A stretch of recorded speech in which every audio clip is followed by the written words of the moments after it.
ये सोच रहे हो कि भाई बोलेंगे कि ज्योति ने धीरे धीरे बोला, लास्ट तक मैसेज नहीं मिला कि वोट किसको देने। तो मैं एक बार पुनः दोहराना चाहती हूँ कि भाई ऐसा मौका दोबारा नहीं आएगा।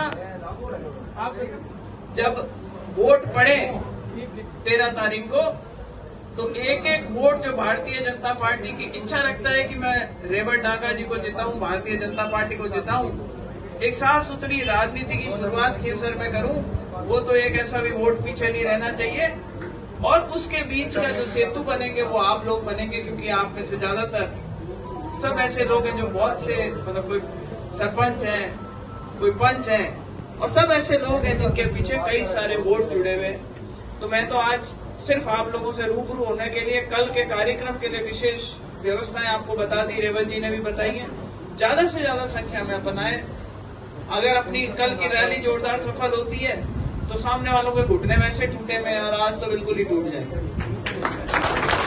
तो ये बहुत लंबे समय से हम चुनाव लड़ते आ रहे हैं। मैंने कहा ना, 1 साल पर हो गया, सब लगातार प्रैक्टिस में चल रहे हो। अब ये फाइनल राउंड है, और इस राउंड में अपने को कमजोर नहीं रहना है। एक एक आदमी को अगले 20 दिन, देखो त्योहार भी आएगा बीच में, दीपावली का बड़ा त्योहार है, जिसका भी हमें लाभ मिलेगा। लोग जो बाहर होते हैं वो ज्यादातर लोग त्योहार पे अपने गाँव में आते हैं। ज्यादातर भारतीय जनता पार्टी का जो वोटर है वो बाहर बैठा हुआ होगा, वो साथ आएगा। हमारी पोलिंग परसेंटेज अच्छी रहनी चाहिए, लेकिन हमें सतर्कता बरतनी पड़ेगी। इस बात के लिए भी मैं आप लोगों को विशेष बढ़ावा देना चाहती हूँ। जैसे उन्होंने बोला कि भाई गाँव पंचायत में एक हमारे पास लिस्ट होनी चाहिए कि कौन हमारे वोटर हैं जो गांव से, यहाँ से बाहर गए हुए हैं, और जिनको हम बुला करके पोलिंग करवाने के अंदर हमारी पोलिंग परसेंटेज बढ़ाने की। देखो इस बार माहौल बहुत, वास्तव में बहुत अच्छा माहौल है, इसमें हमें चूकना नहीं है।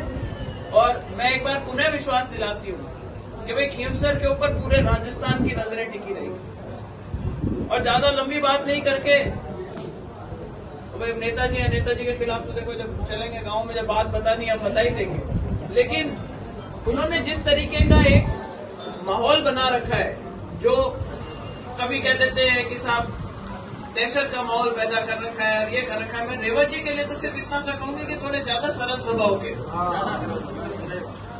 पर भागदौड़ इतनी कर रखी है कि अगलों के गोडे घिसवा दिए और टायर छिलका।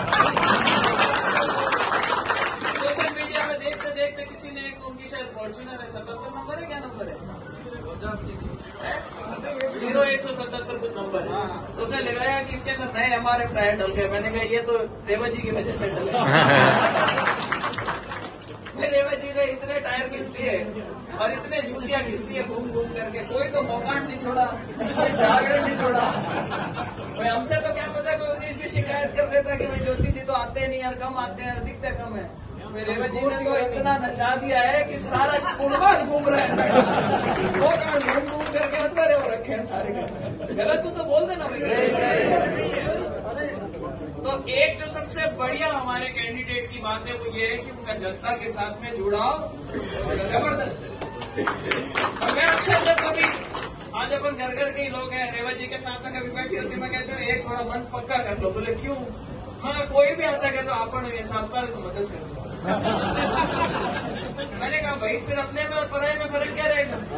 रेवत जी के साहब का दे दे वोट, मैं कितनी बार ऐसे जूते खाएंगे। मैंने कहा अब तो अपने को परख हो गई है, अपने और पराये की परख रखनी जरूरी है।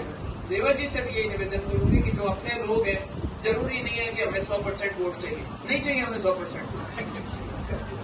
किसी को चाहिए होते हैं, जीतने के लिए तो हमें 51% चाहिए।